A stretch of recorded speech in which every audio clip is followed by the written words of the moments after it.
አሰላሙ አሌይኩም ወራህመቱላሂ ወበረካቱ እና የተከበራችሁ ውድ የሰኪና ቤተሰቦች እንደምናችሁ? ደህና ናችሁ ወይ? አላችሁ ወይ? አለን መተናል። እንግዲህ ዛሬ የመጣነው ምክንያት አብረን ምናይ ይሆናል። ጋይሶች እንግዲህ ስራችንን በዚህ መልኩ እያያችሁ ነው። ላይክ፣ ሼር፣ ሰብስክራይብ እያደረጋችሁ ለመዳም ቅመም ተባበሩ። ላይክ አድርጉ የመዳም ቅመም መበረታታት የለባትም። ጋይስ ላይክ አድርጉ። ላይክ እያደረጋችሁ ጀምሩ። ለቤት አዲስ ሆናችሁ ይጠቅማችኋል። እንግዲህ መተናል ትላላችሁ። ሰላም ብያለሁ ክርስቲያን ቤተሰቦቼ። ሰላም የፈጣሪ ሰላም ዝነት አይለያችሁ። እንግዲህ ለቤት አዲስ ሆናችሁ በሰብስክራይብ ጀምሩ። ዛሬ እንግዲህ ሰሞኑን ስለምካሄደው የምንዛሬ ዋጋ አብረን የምናይ ይሆናል። እሱም ምንድነው ትላላችሁ? እንግዲህ አዲሱን ነገር አሳውቃችኋለሁ። በአሁኑ ሰዓት ምንዛሬ ዋጋችን እንደቀነሰ ነው ትላላችሁ። እንግዲህ ይጨምራል ብለን አስቀምጠን የመዳም ቅመሞች ከሳራ የገባን ይመስላል። ትንሽ ብትሆን ያው ቀንሷል ማለት ቀንሷል። ያው ከኛ ዋጋ አለው መቼት እናውቃለን። የመዳም ቅመሞች እኛ መቼ ይጨምራል አንድ ብሩነት ይጨምራል እያለን እንጠብቃለን። ግን ደግሞ እየቀነሰ መጣ ሰሞኑ። ለምን እንደሆነ አላውቅም።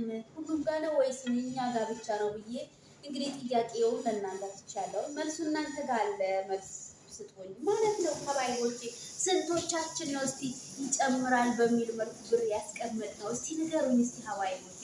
እንግዲህ አንዳንድ ጊዜ አልጠግብ ባይ ሲተፋ ያድራል የሚባል ነገር አለ ማለት ነው። እንግዲህ እኛም በዛ መልኩ ይጨምራል እያለን አንድ ሰሞን ያው በነገራችን ላይ 50 ብር በገባ ጊዜ ልልክ ነበር። ግን አንድ ብር ሲቀንስብኝ ማለት ነው አንድ ብር ነው ነገ ይጨምራል አልኩ። ነገ እኮ ይጨምራል አልኩና ከዛላችሁ ብሬን ቁጭ አደርግላችኋለሁ በለው 49 ብር አለ። ከዛ በልሽ ስንት ነው አሁን ብለዋለሁ። 48 ብር ነው አለ። እሺ በለው 47 ብር ሰሞኑን 47 ብር ገብቷል በነገራችን ላይ። እና ምንድነው የምላችሁ አንዳንድ ጊዜ ይጨምራል ብለን የምንላቸው ነገሮች ብዙ ጊዜ ላይጨምሩ ይችላሉ። እና ጓደኞቼ አትፎገሩ፣ ባለው ዋጋ እየላካችሁ መሆን አለበት። አትፎገሩ። በነገራችን ላይ ያው ሊጨምርም ይችላል ይላሉ፣ ግን ደግሞ እየቀነሰ ነው የመጣው። ለምን እንደቀነሰ አናቅም። ወይኔ በላቸው እና ማለት ነው ቅመሞቼ ያሉ ማይቀርም አገር ላይ ሄዶ አላማ የሌለው ብር ከሆነ አስቀምጡ። ሊጨምር ይችላል። በነገራችን ላይ እንደ እውነታው ይጨምራል። ብዙ ጊዜ ያው ይቀንሳል እንላለን እንጂ ትንሽ ሲቆይ ሊጨምር ይችላል እላችኋለሁ። እንግዲህ ይሄን መረጃ ለእናንተ ለምን አላደርስም? ይሄን መረጃ ለምን ለእናንተ ላስሆን እያልኩ እንግዲህ መጥቼላችኋለሁ።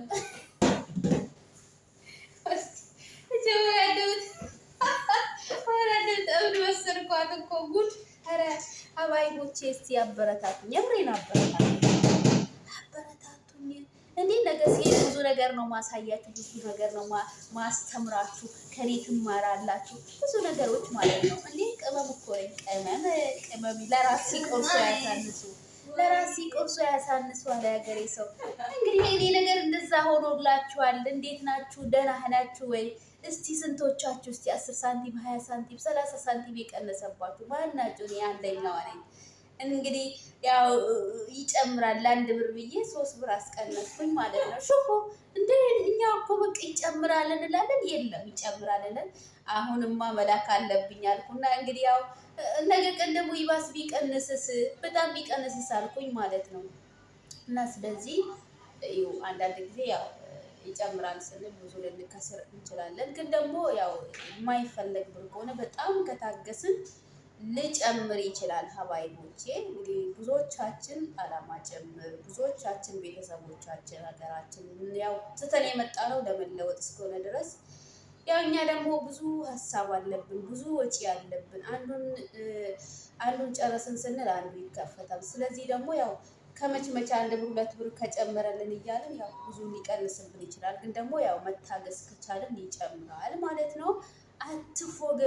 አትፎገሩ ነው ብላችሁ አትፎገሩ ሀባይቦቼ።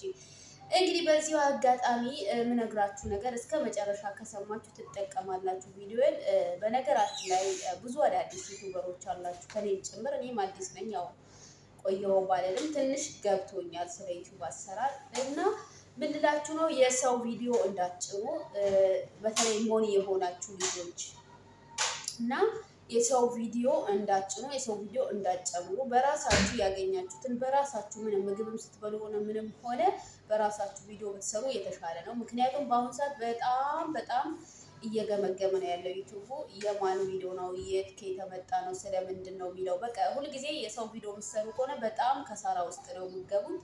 በተለይ ሞኒ ለሆነ ቻናል በጣም አደጋና በጣም አስከፊ የሆነ ነገር ያስከትልባቸዋል። ምክንያቱም ሰው ዋጋ ከፍሎ ነው ሰዓት የሞላው። ማንኛውም ዩቱበሮች ምን ያክል ዋጋ እንደሚከፈል ታውቃላችሁ። በተለይ እኛ የመዳም ቅመሞች ማለት ነው ሀገር ያሉት በተለያዩ ነገር አንድ ቪዲዮ በሁለት ቪዲዮ በሶስት ቪዲዮ እይታ ሊኖራቸው ይችላል። በዛ ቶሎ ሊሞሉ ይችላሉ። ግን እኛ አረብ ሀገር ያለን ሴቶች እንቅልፍ ትተን ደክሞን እረፍትን ትተን ብዙ ነገርን ዋጋ ከፍለን ነው ሰዓት የምንሞላው። ስለዚህ ተጠንቀቁ። የሰው ቪዲዮ እንዳትሰሩ፣ በራሳችሁ ብቻ እንትን ብላችሁ ስሩ። ለምን እኔ በአንድ ጓደኛዬ ምርጥ ጓደኛ ምላት አለች እንግዲህ የሰው ቪዲዮ እየጨመራችሁ ሞኒ እያነሳባቸው ነው ያሉት፣ እየደነገጡ ነው ያሉት። ብዙዎቻችሁ ልባቸው እየተሰበረ ነው ያሉት። ይህ ምንድነው? ከሰው ቪዲዮ የተነሳ በራሳችሁ የራሳችሁ የሆነ ነገር ጨምራችሁ ስሩ፣ ጠንክሩ። በራሳችሁ በቃ ያላችሁን ነገር። የሰው ልጅ ግዴታ የሆነ ትልቅ ነገር ወይም ማምጣት የለበትም። በቃ የራሱ የመሰለ ቪዲዮ ሲበላም ሲጠጣም ሲሰራ ምንም ይሁን መስራት አለበት ማለት ነው። ያለዛ የሰው ቪዲዮ ለቻናላችሁ አደጋ ነው። ቻናላችሁ እንዲዘጋ ምክንያት ይሆናል። ብዙዎቻቸውን እያለቀሱ ነው ያሉት እላችኋለሁ። እንግዲህ ይህን ለምን አላስተላልፍላችሁም የሚለው ነው። እንግዲህ የዛሬ ቪዲዮ ይሄን ይመስላል። ስለነበረን ቆይታ እናመሰግናለን። በቀጣይ ቪዲዮ እንመጣለን። ጥሩና አስተማሪ የሆነ ቪዲዮን ይዘን ከች እንድንል ቤታችን ሰብስክራይብ ማድረጉን እንዳይረሱ። ሰላም ሁኑልኝ እላችኋለሁ ምርጥ ቤተሰቦቼ። እንግዲህ እንዳያችሁ ቅመም ነኝ ማለት ነው እና ሰላም አለይኩም። መልካም ቆይታ እመኝላችኋለሁ።